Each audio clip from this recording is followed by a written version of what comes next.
ようこそ砂と黄金の国エジプトへ。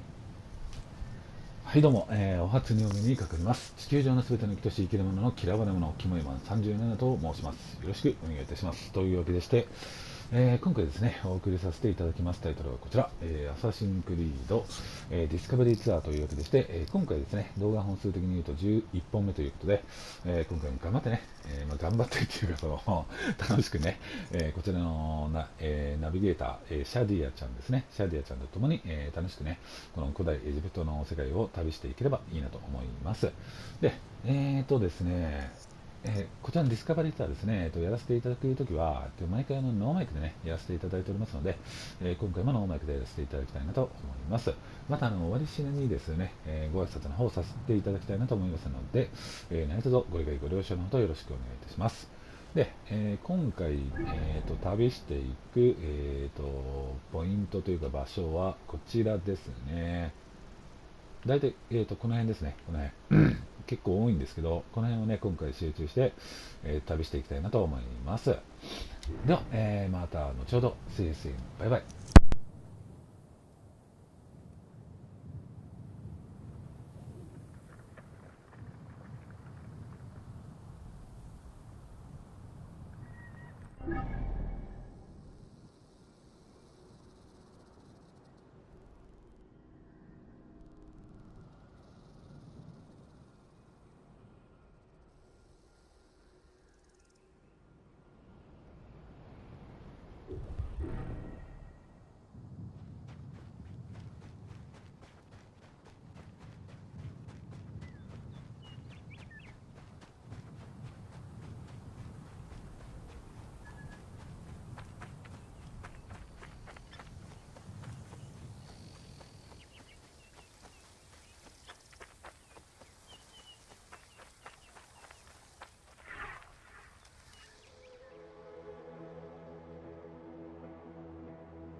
Welcome to Khufu's funerary complex.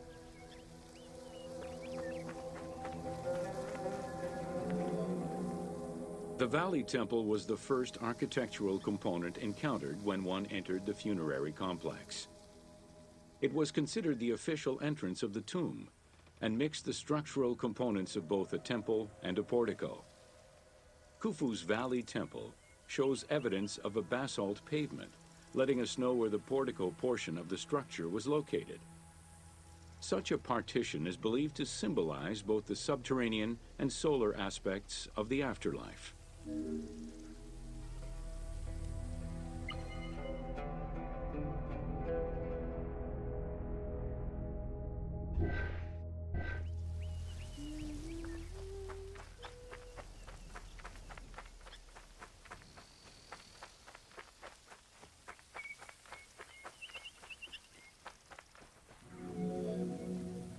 Khufu's causeway ran from the floodplain up to the plateau, linking together the Valley Temple and the Mortuary Temple.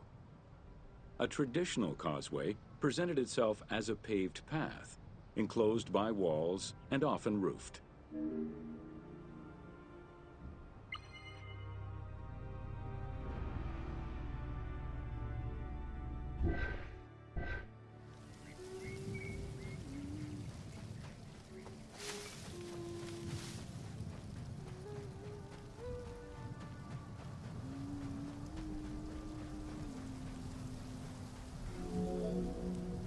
Fragments discovered by archaeologists indicate that the walls in Khufu's causeway, one of the longest known to us, were decorated with carvings and possibly paint.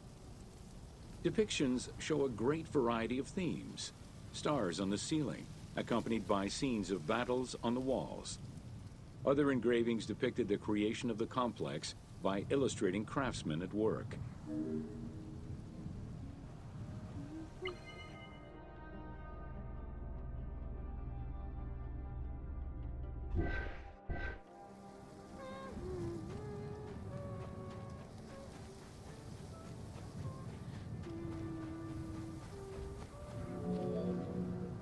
The most impressive private cemeteries of Giza are located east and west of Khufu's pyramid.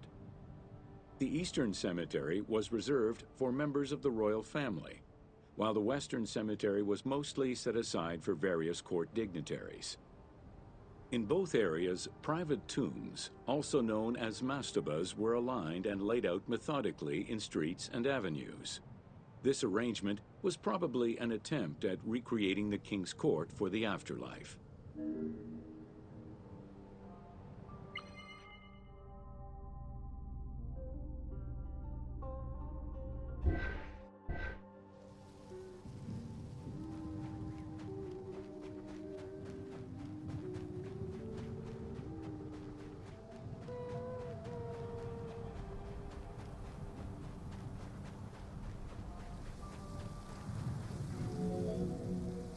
To the east of Khufu's pyramid reside three smaller constructions, the three Queen's Pyramids. A sloping passage led from the ground surface to a burial chamber, cut out of the bedrock and lined with masonry. If it seems quite certain that these monuments were intended for Queen's burials, the identity of the original occupants is hard to assess.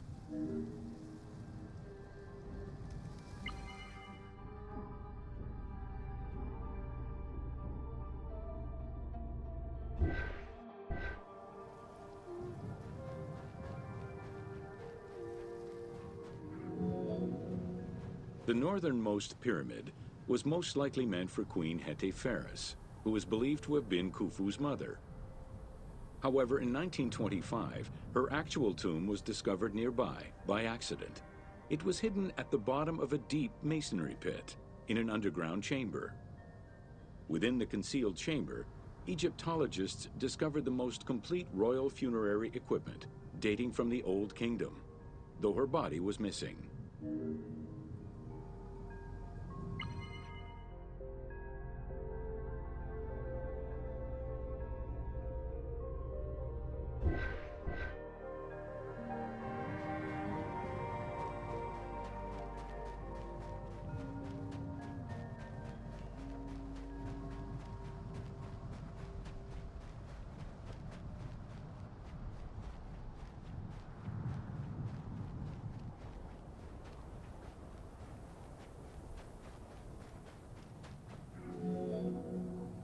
Within the vicinity of Khufu's pyramid, Egyptologists have uncovered 7 boat pits.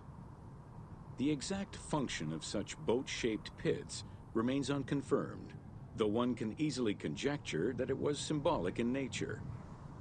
The boat pits being located at the eastern side of the pyramid, at the precise spot where the resuscitated king was supposed to reappear, could constitute evidence to support such an assumption.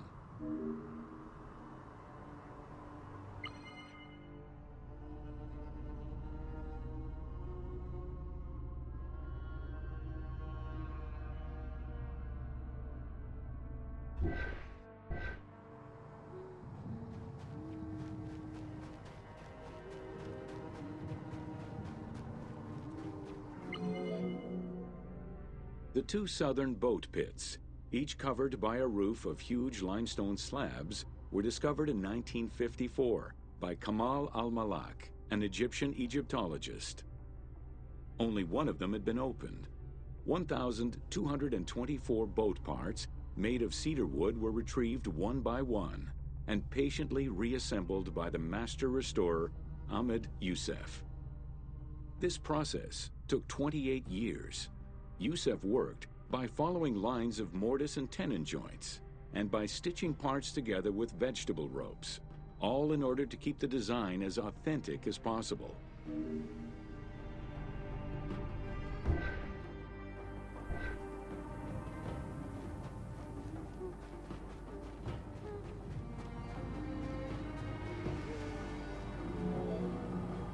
The Greek term pyramidion refers to the capstone of a pyramid or the tip of an obelisk. In ancient Egyptian, both components were called ben-ben.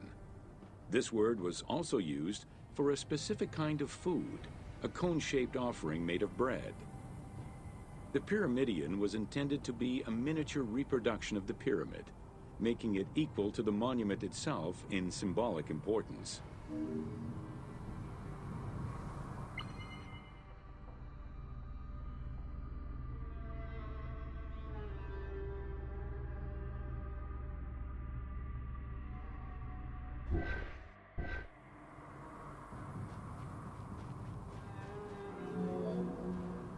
A few pyramidia have been retrieved from pyramidal complexes. The earliest, found in Dashur, is undoubtedly a good example of Old Kingdom's pyramidia. It is made of limestone and has no inscriptions. Some engraved pyramidia were recovered from private funerary chapels. Their inscriptions all related to the solar symbolism of the Benben.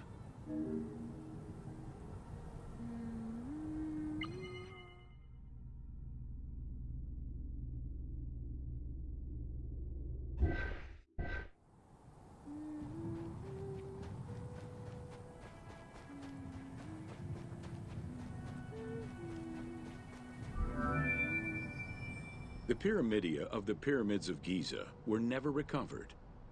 The reconstitution you see in the game is fictive, incorporating a golden pyramidion bearing inscriptions relevant to Khufu.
Welcome to Jean-Pierre Houdin's Theories.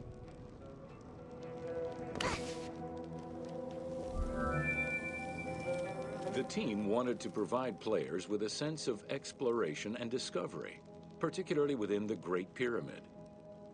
As such, a decision was made that the internal design of the monument in the game would reflect Jean-Pierre Houdin's theories. While the antechambers of the King's Tomb have yet to be discovered, Houdin posits that this is merely due to a unique design, placing the pharaoh's tomb at the center of the pyramid.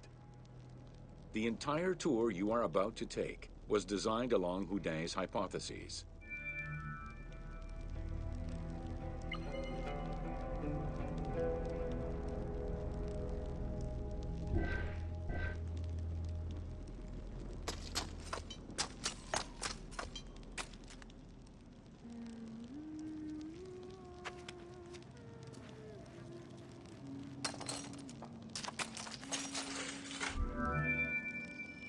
While respecting Houdin's hypothesis as to the general layout of the antechambers, the team wanted the contents to enhance the game experience. In regular royal tombs, the antechambers were filled with all the material goods needed by the pharaoh in the afterlife. To support the feelings of discovery and awe, the art team created a unique and fantastical treasure in this second antechamber.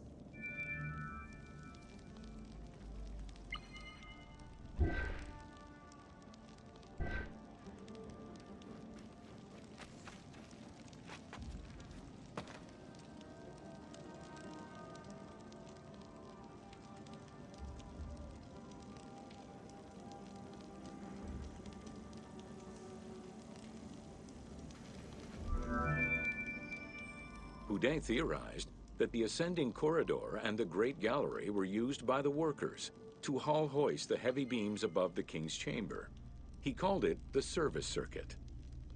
The corridor you are in now was created by the team following Houdin's theory and is referred to as the Noble Circuit.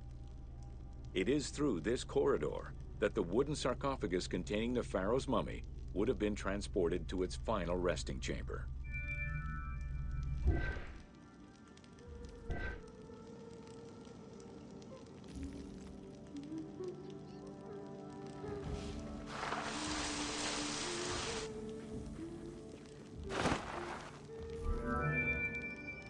With this structure in mind, one can easily assume that the pyramid's entrance would have been connected to the two antechambers. Modern research has revealed that a cavity might be located behind the north face chevrons of the pyramid.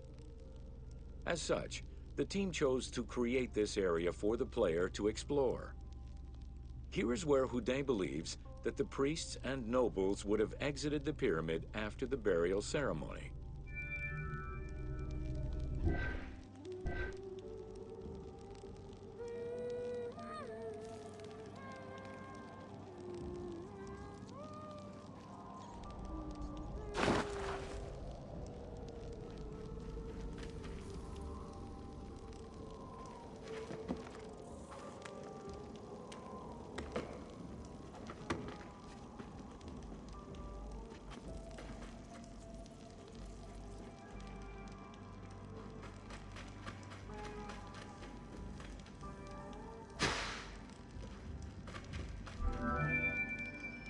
Many theories regarding the construction of the Great Pyramid rely on the usage of external ramps. However, Houdin believes an external ramp would have been too steep for the upper portion of the pyramid. This is why he posits that there were two ramps. An external ramp for about half of the height of the pyramid, which then became an internal ramp for the second half.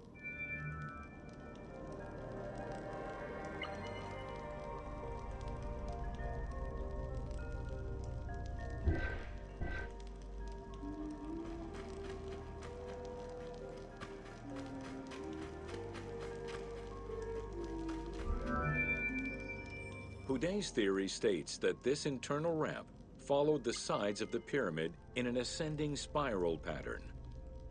A notch discovered in the edge of the Great Pyramid, known as Bob's Room, seems to support this theory.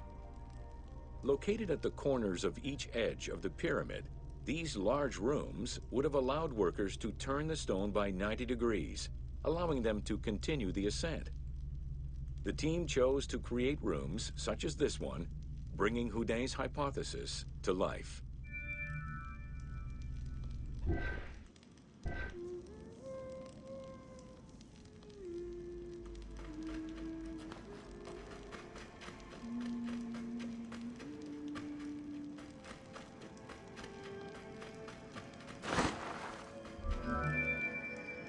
This long corridor was the first section of the ascending internal ramp. Through it, the blocks used to build the Great Pyramid would have been carefully moved upward and then turned at each edge of the pyramid in order to continue their ascent. Though the team only created the main ramp for the game, Houdin posits that this ramp had two levels, allowing workers to return safely to the bottom thanks to an additional corbelled upper section.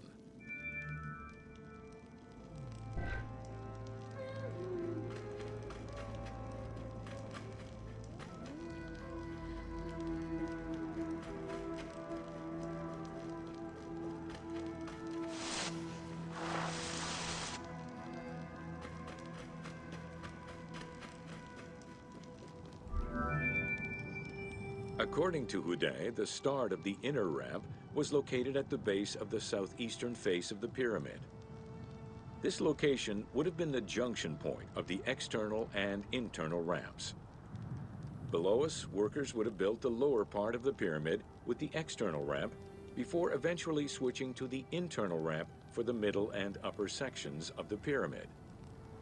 At that time in the process, they could have reused the material of the external ramp to fill the center of the pyramid, hauling the stones in through the internal ramp.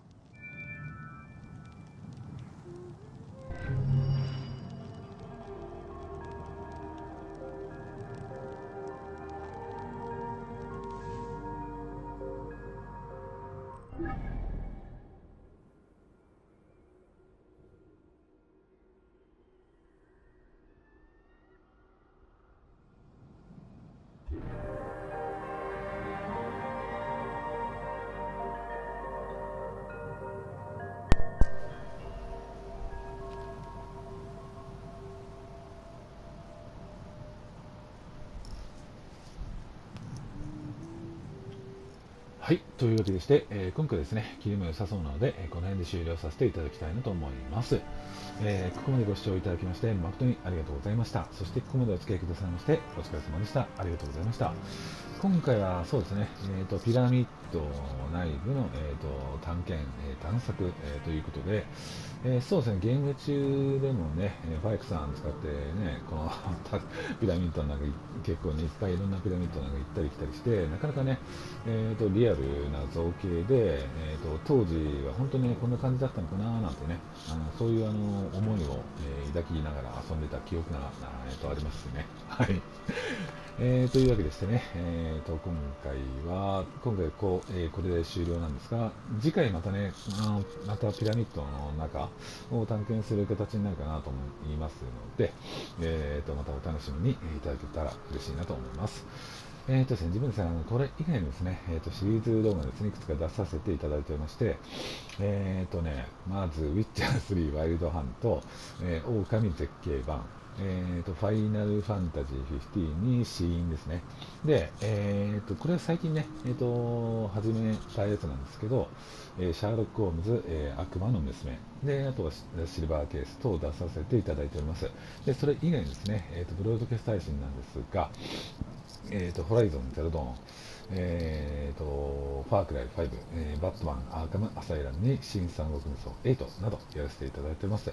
で、ブロードキャスト配信させていただくにせよ、今回みたいにね、動画をアップさせていただくにせよ、必ず事前に自分がやらせていただいております、Twitter 等でご報告させていただいております。で、毎回動画説明欄ですね、自分がやらせていただいております、各種 SNS の URL をリンクっていう形でもって貼らせていただいております。お気の方が向きになりましたら構いませんので、もしよろしければぜひそちらの方もチェックされてみてください。よろしくお願いいたします。